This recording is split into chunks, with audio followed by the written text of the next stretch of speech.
controversy right now after a Muslim advocacy group plans to march on our nation's capital, and they'd like to do that on September 11th of this year.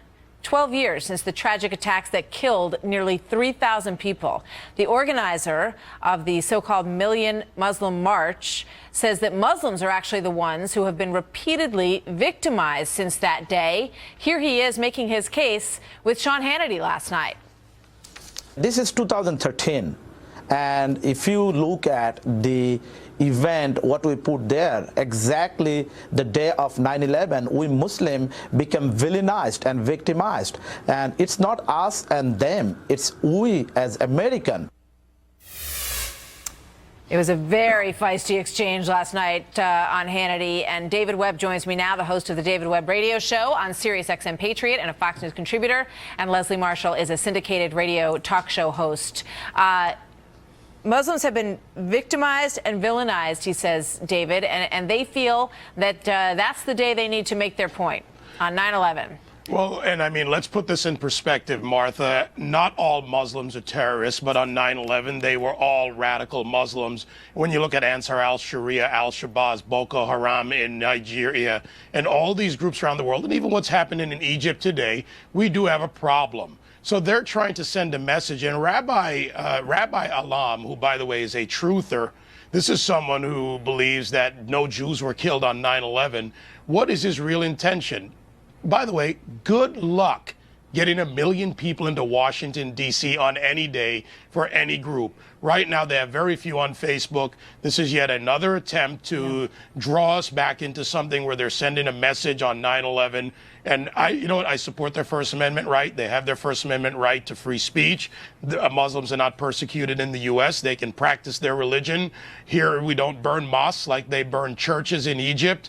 We actually have freedoms. They just want to impose their version. And who needs more First Amendment protections? It's the First Amendment. Yeah. It's here. I agree with you. I would be shocked if they can pull this off. And my bet is that this is a way to get a lot of attention for their group. But Leslie, it strikes me if they feel that they have been victimized and villainized because of what happened on 9/11, then shouldn't they direct their anger and their rage at the people who put them in that position and separate themselves from those people and speak out as Americans, which he suggested he would like to do? Shouldn't that be the focus? Well, I think that's exactly what they're doing by having this. And although I wouldn't have selected that date myself, it certainly is to have attention and to draw that attention. I think a lot of Americans do forget some of the incidences. Arcadia, California, a man was shot who was a Christian. He had 16 grandchildren. There was a little girl who was missed by a bullet in a mosque in Texas. These are all things on September 12th. My own mother-in-law, who is an OB-GYN here, now retired, who delivered 3,800 children in a small Florida town on September 12th. Her home was vandalized and she was refused service at the local Walmart and had to move out of that small town, quite frankly, to retire. So I think that many of us, because it wasn't a headline, don't realize the persecution that many Muslims in America have felt. And when you talk about them speaking out, I totally agree, but they have. The problem is a lot of the media has not covered it, to be quite honest. They'll say we'll stage a march, or we'll have some kind of a press conference, and people won't show up from the mainstream media. If a Muslim, David, moderate Leslie, I Muslims understand speak out and appreciate here. your comments completely, but when you look at the material on this group, there are truthers within this group. I don't know if this group is the group that you want to make the statement that the people who have been treated in the way that you're talking about want to represent them. David, go ahead. There are prominent Muslims in America. I've worked with many of them for well over a decade now, closely. They speak out. If a group of moderate Muslims, or what I call westernized Muslims who want to live peacefully in our society, come out and speak, they get the coverage. The problem is they get vilified in their own community. So, America the non-Muslim world can't solve the Muslim world's problems one and all. They have to work within their community. This is an attempt like the Ground Zero Mosque.